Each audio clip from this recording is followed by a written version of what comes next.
mau diajak kembali oleh Allah. Kita udah jauh, sudah sangat jauh dari Allah. Wallah, kalau Anda sendiri melihat diri Anda, coba Anda renungi diri Anda. Sudah seberapa jauh engkau itu melangkah dari rumahmu? Sudah berapa jauh? Coba lihat itu. Ketika Allah itu menyuruh kita untuk tafakur, yang harus kita tafakuri tidak lain adalah diri kita, keberadaan kita. Sudah seberapa jauh dirimu, diri aku, diri kita dari tempat tinggal kita? Sudah berapa jauh engkau dengan Tuhanmu? Ketika engkau melihat bahwa dirimu itu sudah terlalu jauh berjalan meninggalkan rumahmu, bahkan terkadang kalau kita itu memperhatikan, kita ini sudah tersesat, kita ini sudah salah jalan, sehingga terkadang kita itu lupa tempat kembali kita. Kita nggak tahu lagi di mana rumah kita, mana jalan yang harus saya lewati.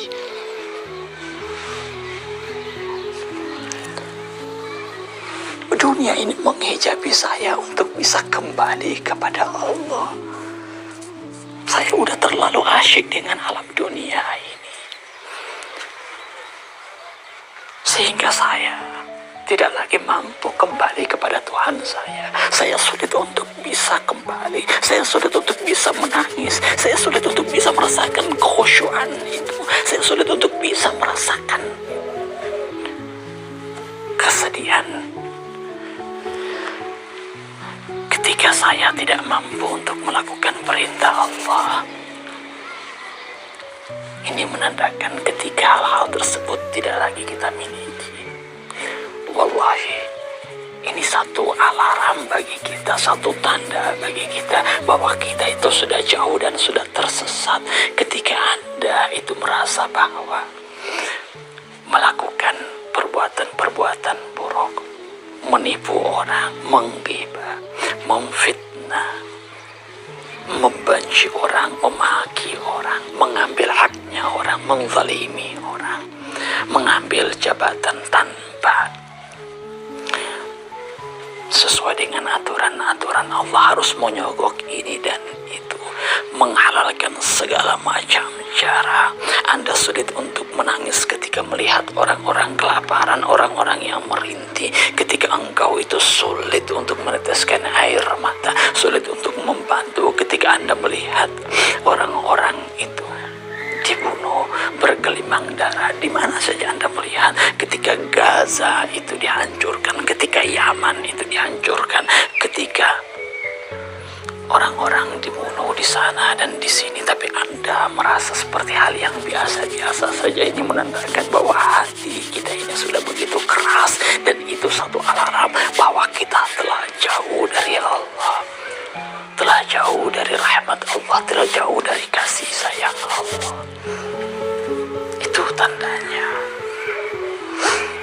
Harusnya pada saat itu kita bersedih. Ini yang harusnya kita sedihkan.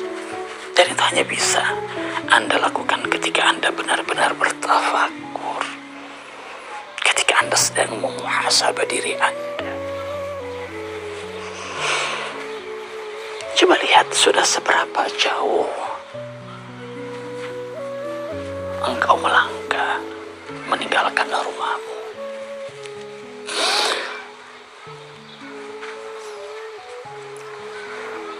Harus kita sadari hal ini.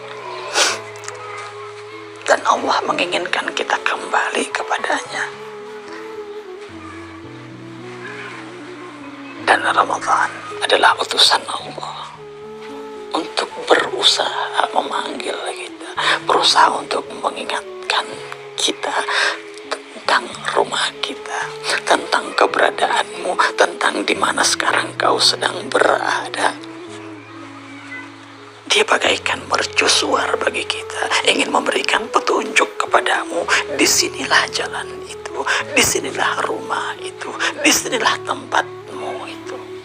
Itu Ramadan. Dia cahaya. Dia datang dari sisi Allah. Huwa syahrullah. Dia datang dari Allah. Dia datang dari rumahmu, dari tempatmu dia datang. Dia utusanmu sebenarnya. Dia adalah bagian dari dirimu sebenarnya. Kalau kau sadari bahwa engkau pun sebenarnya berasal dari Allah dan dia berasal dari Allah, berarti engkau dengan Ramadan adalah satu jenis. Tapi coba lihat bagaimana sikap kita ketika kita didatangi oleh Ramadan, oleh saudaramu sendiri, oleh hakikatmu sendiri. Seakan-akan engkau merasa asing dengan kedatangan Ramadan. Engkau merasa susah didatangi oleh Ramadan. Engkau merasa bahwa Ramadan hanya memberikan tekanan dalam hidupmu, hanya memberikan susah dalam hidupmu. Engkau tidak merasa bahagia ketika saudaramu itu datang kepadamu. Harusnya pada saat itu kita benar-benar merasa senang, merasa gembira. Kegembiraan yang sebenar-benarnya. Tapi karena engkau tidak pernah memikirkan rumahmu, karena engkau tidak pernah memikirkan orang tuamu, karena engkau tidak pernah memikirkan saudara-saudaramu, maka ketika mereka pun datang sedang menyampaikan bahwa aku akan datang menjemput dirimu, mau menemani dirimu, mau memberikan yang terbaik untukmu, kita sama sekali tidak merasa gembira. Ramadan datang dari sisi Tuhanmu, seakan-akan dari orang tuamu. Tapi kita tidak berpaling sedikit pun, menengoknya pun tidak. Seakan-akan kita merasa, sebagian orang merasa bahwa seakan-akan dia tidak sedang berada di bulan Ramadan. Dia melakukan sesuatu seperti berada di bulan-bulan lainnya. Seperti itu. Allahu Akbar. Seandainya engkau menyadari, seharusnya kita itu merasa senang ketika kita ini berada di bulan Ramadan. Engkau sedang bersama-sama dengan orang-orang yang engkau cintai. Bulan Ramadan sedang membawa kebutuhan-kebutuhanmu. Allahu Akbar. Sedang membawa kebutuhanmu. Bukankah ketika seorang utusan itu datang dari orang tuamu, berarti dia membawa sesuatu. Dan sesuatu yang dia bawa pada hakikatnya bukan yang berhubungan dengan orang tuamu, tidak. Bukan apa yang dicintai oleh orang tuamu itu yang dibawa oleh utusan itu, enggak. Tidak seperti itu. Bukankah di alam dunia juga seperti itu? Ketika kita itu mengirim seseorang untuk orang lain, ya, lebih pasnya saya menggunakan istilah orang tua kepada anaknya saja, supaya Anda bisa lebih paham, bisa lebih mengenang. Ketika orang tua berjauhan dengan anaknya nggak pernah datang ke rumahnya menengok orang tuanya, kan seperti itu. Orang tua rindu, orang tua udah rindu. Nah, dia tahu apa yang menjadi kesukaan anaknya. Dia tahu kesukaannya anaknya itu apa. Hanya anak aja nggak pernah tahu apa kesukaannya bapaknya, kesukaannya orang tuanya. Coba Anda tanya sama seorang anak, kira-kira apa kesukaan orang tuanya? Nggak pernah dia bisa jawab. Susah dia tahu apa kesukaannya. Paling dia bilang, ya orang tua saya itu sukanya marah-marah doang. Itu yang dia tahu, itu yang dia ingat itu. Karena itu menentang kebebasannya dia, menentang keinginannya dia. Makanya yang dia tahu bahwa orang tuanya itu pemarah, suka melarang, itu saja. Jadi yang tidak baik itu yang dia ingat dari orang tuanya. Nggak pernah dia ingat yang baik-baik dari orang tuanya. Tapi anak nggak, orang tua nggak seperti itu. Apa yang menjadi kebutuhan, apa yang menjadi kesenangan, itu diingat sama orang tuanya. Maka ketika orang tuanya mau mengirimkan sesuatu, pesan untuk anaknya, dikirim tuh utusan. Kira-kira menurut Anda yang dibawa oleh utusan orang tua ini, apa yang menjadi keinginan orang tuanya, apa yang menjadi hobi anaknya, atau apa yang menjadi keinginan dan hobi anaknya? Anaknya dong, itu yang dia siapkan. Oh, anak saya itu senangnya ini, oh anak saya itu senangnya jalan angkot ya, anak saya itu senangnya martabak, anak saya senangnya itu merica. Ini yang dia senangi, lombok. Waduh, itu yang disiapkan orang tuanya dengan penuh kasih, dengan yang terbaik. Yang terbaik dia siapkan, dibungkus dengan indahnya, dibungkus, bahkan terkadang dengan air mata yang menetes.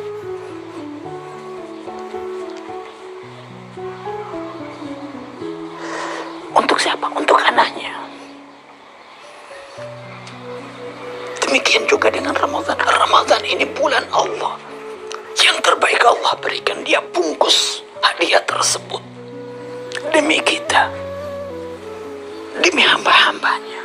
Dia bungkus bungkusan tersebut dengan baiknya, bil rahmah, bil barakah, bil maghfirah. Ada berkah di dalam yang tidak pernah habis-habisnya, selalu memberikan yang terbaik untukmu.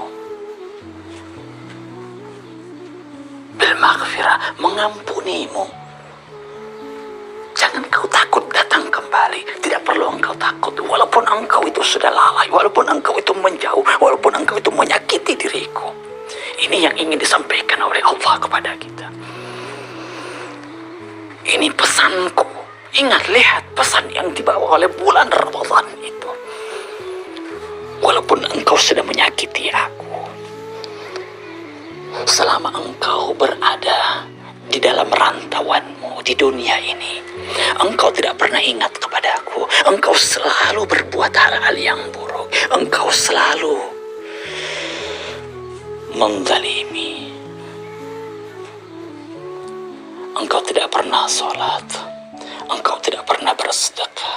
Engkau tidak pernah umroh, haji, walaupun hartamu begitu berlimpah, walaupun nikmat-nikmatku itu begitu banyak aku berikan kepadamu.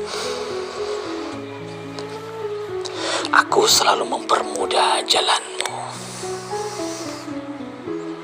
Engkau berulang-ulang kali terpilih menjadi ini dan itu, menjadi wakil ini dan itu.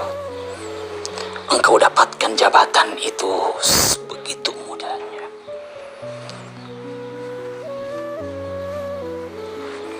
Engkau melalaikan aku. Engkau melupakan salatmu, engkau melupakan perintahku, bahkan engkau melakukan larangan-laranganku.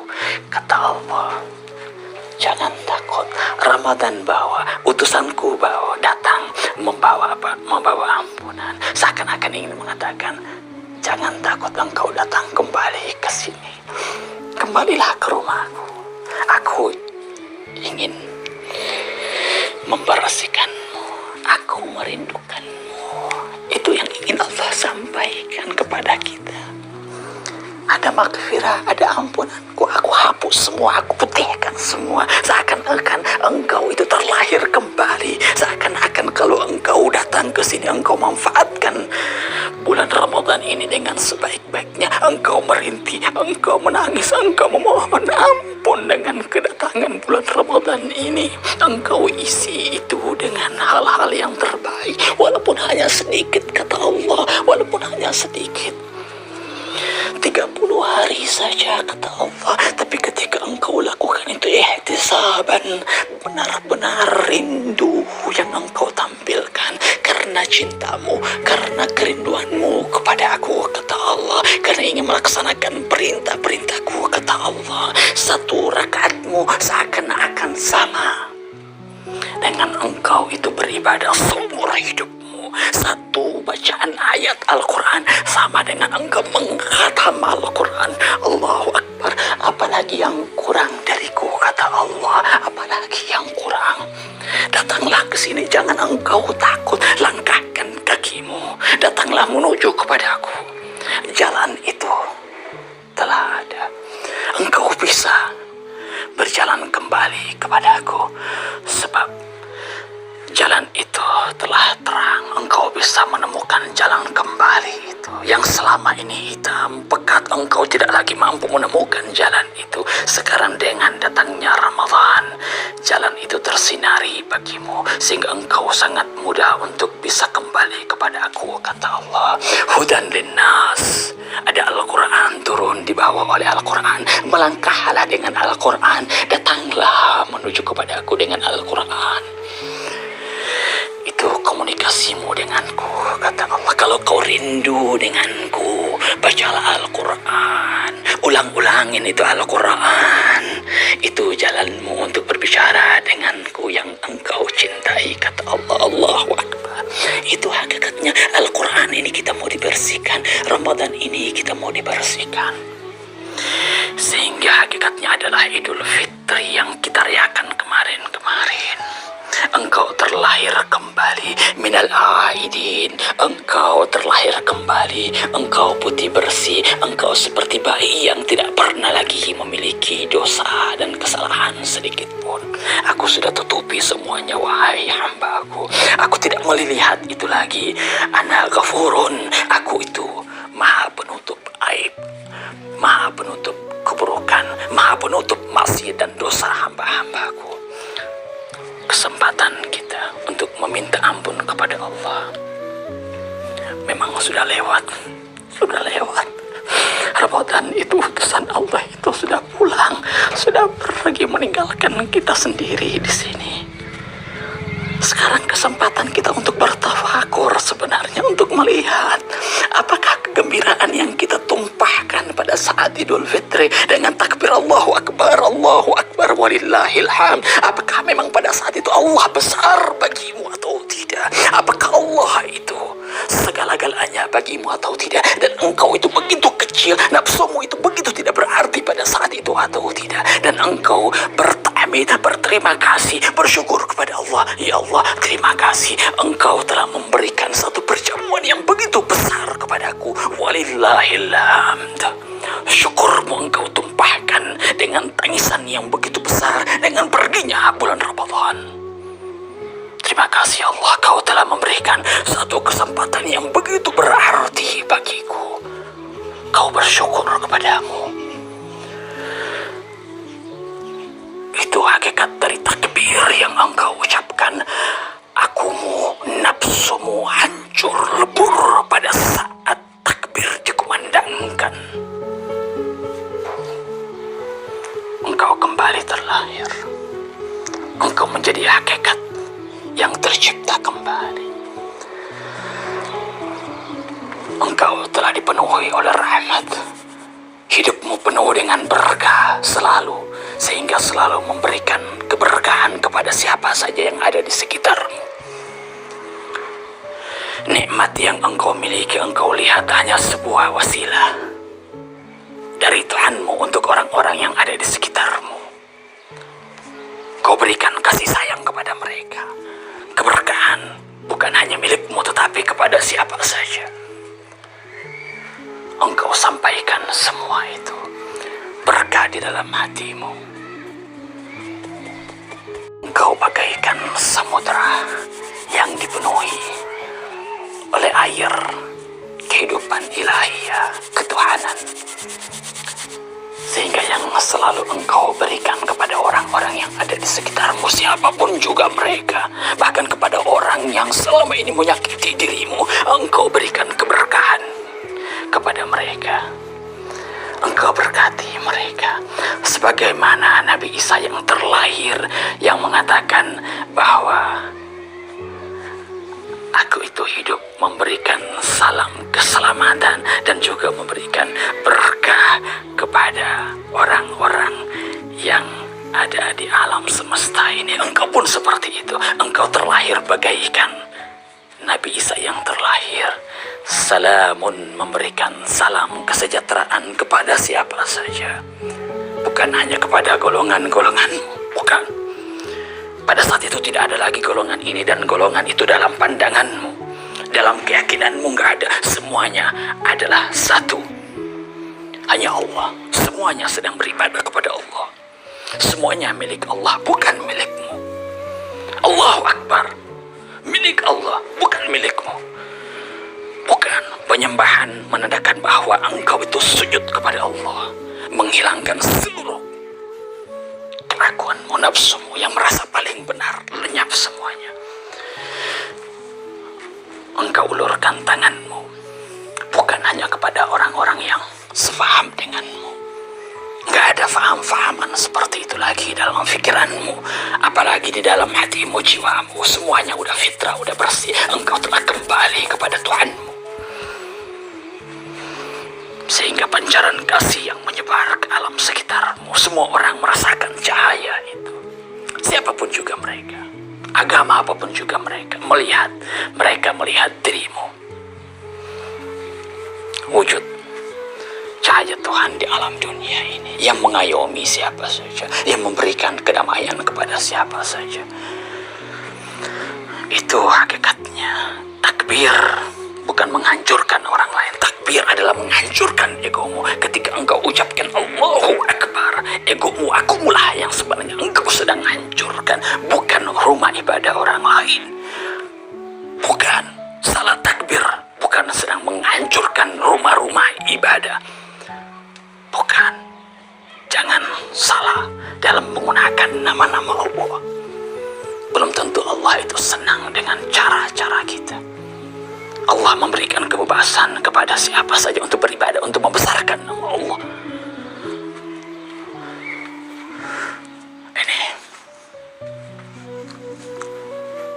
Itulah hakikatnya. Kita kembali kepada fitrah. Sadari, kembalilah kepada diri dulu. Lihat dulu diri kita. Ketika kita ucapkan minal aidin wal faizin, apakah memang engkau telah mencapai kemenangan atau tidak? Apakah engkau telah mampu mengalahkan nafsumu atau tidak? Apakah engkau telah menghancurkan godaan dan tipu muslihat syaitan atau tidak? Apakah engkau sudah menjadikan syaitan itu sebagai musuhmu, aduwwum mubin, kata Allah? Apakah engkau telah memproklamirkan di dalam dirimu bahwa syaitan, iblis adalah musuh bagiku atau tidak? Ataukah engkau sebenarnya sedang berteman dengan mereka, hidup berdampingan dengan mereka? Jangan salah. Lihat hatimu. Apakah Allah yang menempati tempat itu, ataukah sebenarnya syaitan yang sedang menempati hatimu atau tidak? Apakah hasudmu ada di sana? Apakah dengkimu, irimu, riamu, pamrimu, takaburmu? Kalau semua sifat-sifat ini ada di sekitarmu, berarti sebenarnya yang sedang menempati hatimu adalah iblis. Dan semua sifat-sifat itu adalah senjata iblis untuk menghancurkan dirimu dan orang-orang yang ada di sekitarmu. Hasud, dengki, menghancurkan dirimu, membakar dirimu, dan juga menghancurkan dan membakar orang-orang yang ada di sekitarmu. Tapi kalau Allah yang menempati hatimu, berarti yang ada di sana adalah rahmat. Yang ada di sana adalah kedermawanan, kasih sayang, cinta, kelembutan, tetapan yang penuh dengan tetapan kasih. Tangan yang selalu ingin mengayomi siapa saja.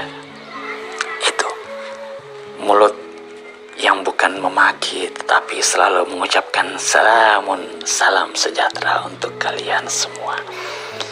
Memberikan kedamaian, ketenangan kepada siapa saja. Tangan yang mengayomi, bukan tangan yang menghancurkan. Itu kalau hatimu ditempati oleh Allah. Saya rasa demikian. Mudah-mudahan kita benar-benar menjadi orang-orang yang kembali kepada fitrah dan sekaligus kembali kepada hakikat diri kita dan mencapai kemenangan di bulan yang fitrah ini, insya Allah. Sehingga tidak salah kalau kemudian kita mengharap kedatangan bulan Ramadan yang akan datang, karena kita benar-benar telah merasakan hakikat Ramadan yang sebenarnya, sehingga rasa kerinduan itu selalu ada terhadap kedatangan saudara hakiki kita yang sebenarnya. Ramadan adalah hakikat dirimu. Al-Quran adalah hakikat dirimu yang membawa pesan-pesan Tuhanmu. Taqabbalallahu minna wa minkum taqabbal ya karim. Wassalamualaikum warahmatullahi wabarakatuh.